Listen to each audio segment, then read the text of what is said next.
Ladies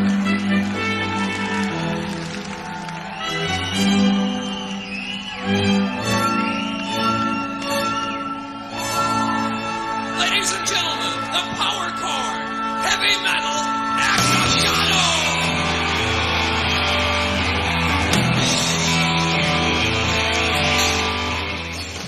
Hey, Chris coming at you from the Mighty Decibel with another Discography review episode.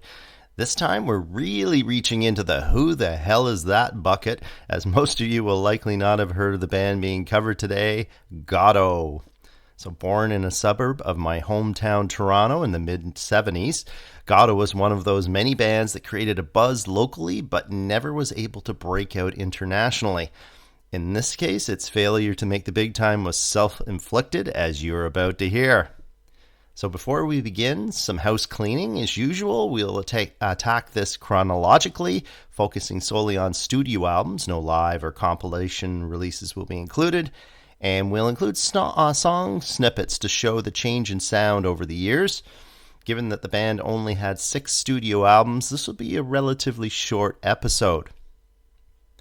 Goddo's self-titled debut was issued in 1977, where we find Doug Inglis on drums, Gino Scarpelli on guitar, and band leader Greg Godovitz on bass and lascivious lead vocals. So side 1 is led off by the Bus Driver Blues, introducing the band's mid-tempo stomping sound with Godovitz's bad boy vocals.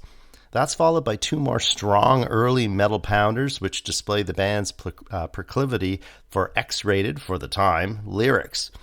The side is finished with a track that I regularly skipped when listening to on vinyl in my youth, it being a little light and loafers for me. That said, in re-listening to the album in preparation for this episode, I found it to be more atmospheric than light, and not as bad as I remembered it. So flip over to the vinyl to side 2, and we're met with 2 more strong, urgent tracks, including early speed metal ditty 12 Days, about the trials and tribulations of touring. So smack in the middle of the side, though, comes Under My Hat, a jazzy, soft, boring track that frustratingly became a semi-hit on Canadian radio. Typical, the worst track becomes the one that hits the airwaves. Fortunately, the band got back on the metal wagon for the concluding up-tempo metal of Hard Years, this reviewer's fave song of the whole catalog. So in conclusion, there are 2 tracks that I would skip, but given the strength of the other 8, and that this was one of the earliest entrants into the North American metal marketplace, I would say that it's a criminally underrated release that metal scholars should check out. I give this a 9 out of 10.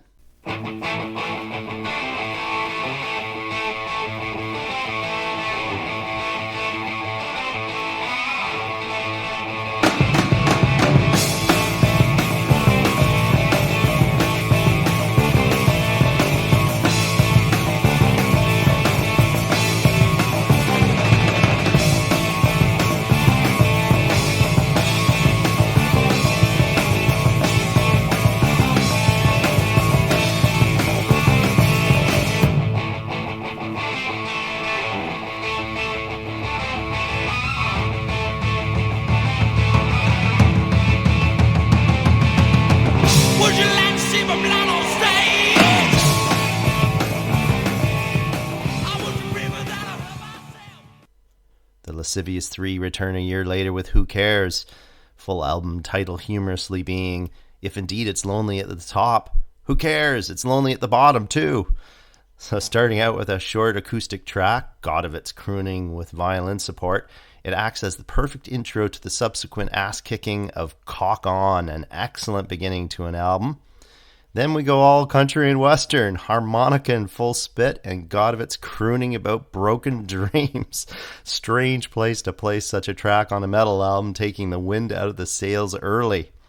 Luckily, the side is saved by 2 more early metal pounders, including Sweet Thing, finding Godovitz celebrating a 16-year-old, offering her some of his lizard fuel. Hilarious.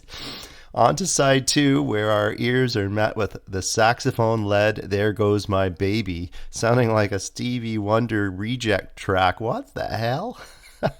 The band returned to the gutter for the headbanging Oh Carol Kiss My Whip, before going full-on piano ballad for Once Again, No thanks.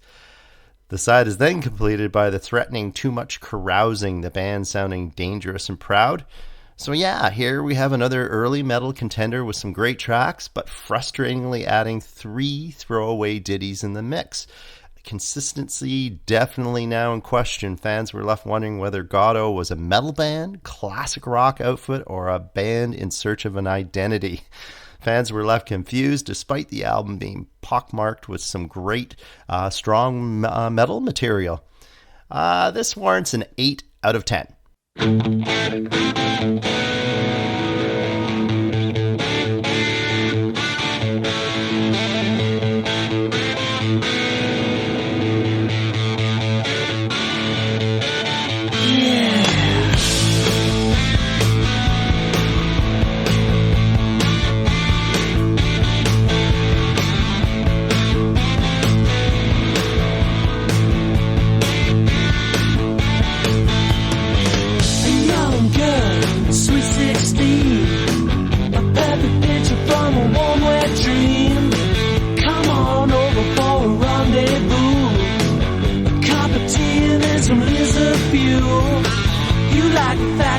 The Goddo band, you're aware of the one night stand that don't bother a girl like you. A year later in 1979, the band hit forth with their third full-length, An Act of Goddo. A beautiful instrumental orchestral movement sets the table before So Walk On comes crashing forth out of the speakers, once again displaying Goddo's penchant for effective album openers, really grabbing the listener's attention right out of the gate. Still opining for commercial success, Godovitz and the company provide a strong headbanging opening here that gets the hopes up. However, hopes is soon dashed as So Walk On is followed by the dreamy ballad Chantal. Once again, confusion abounds amongst the metal faithful. The side is closed out on a positive note by the slow rocker You're So Cruel and speed metal outlier The Verdict's In. Once again, we're met with sax to open side 2 like the last album, this time Sign on the Line being less morose and more effective in its emotional delivery. Speedy rock and roller Rosie Just Hang On follows, righting the ship once again. However, the confused ones once again send a message that they just might be clueless by switching gears into a soft ballad called Take Care.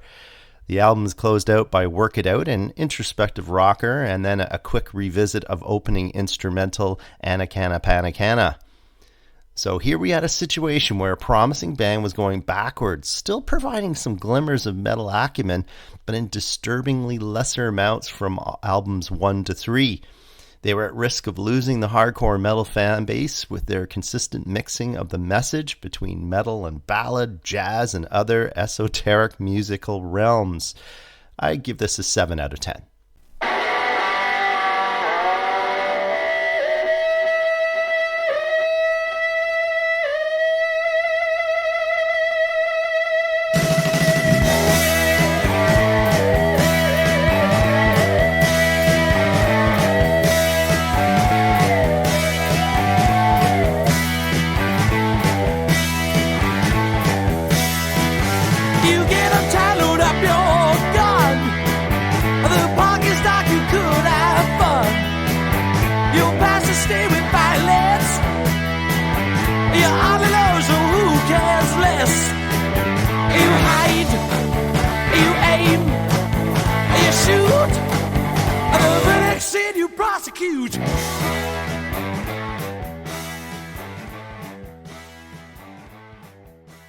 2 years hence, the threesome issued Pretty Bad Boys, finding the boys asleep at the wheel.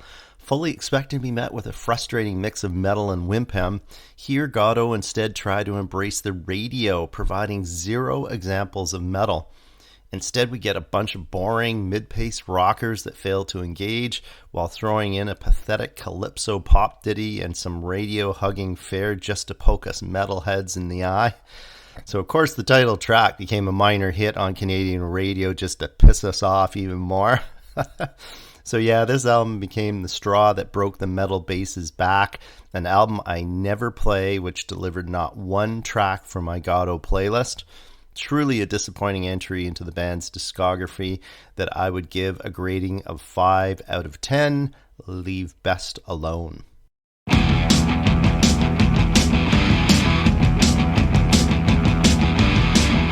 Forget about cigarettes, they'll give you cancer. Forget assassination, that's not the answer. Forget about your manhood, you might end up on your knees. Forget about philosophy, shit's within another man's streets. Right.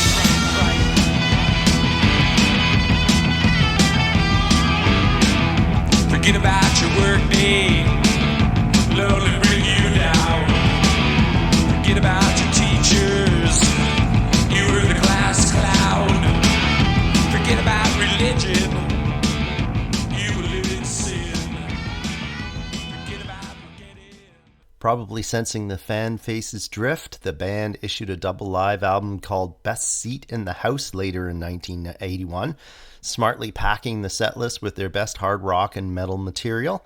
This is definitely worth seeking out if you're one of those who loves 70s and 80s live albums. However, this proved to be too little too late, as the band was dissolved after some subsequent touring in 1982. The band would be resurrected every once in a while for single dates, but wouldn't issue another studio album until a full decade later in 1992 with King of Broken Hearts. So why they bothered isn't clear, as King of Broken Hearts hit with a thud, its mix of boring ballads, soft and dull rockers being out of place for the 90s. Totally lacking in heft and power, this album drove home once and for all that Goddo the metal band was a distant memory.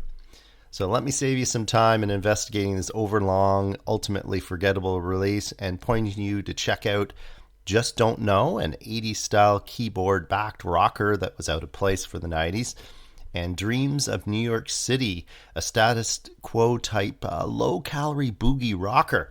Otherwise, save yourself the time and steer clear of this. Turn out the lights, the party's over. 4 out of 10.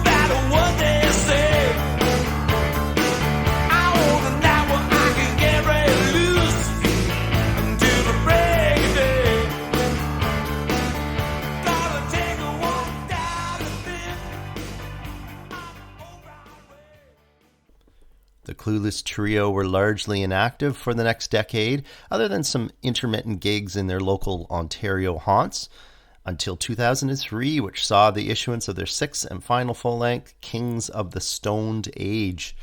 Expectations when approaching this one were appropriately low, but when play is pushed, what we get is a consistently rocking affair, something totally unexpected. Sure, it's not the old school metal of old, but this mix of ZZ Top style mid-tempo rockers, AC/DC style boogie fits, and rock and rollers is a totally valid approach for these aging lads to take so late in the game. Fave tracks here, opener Help Me, and the hard rocking Gas Money and Cigarettes. So I'm mighty pleased to see that this record caps off the band's discography, bringing some validity back to the good name Goddo. I give this a 6.5.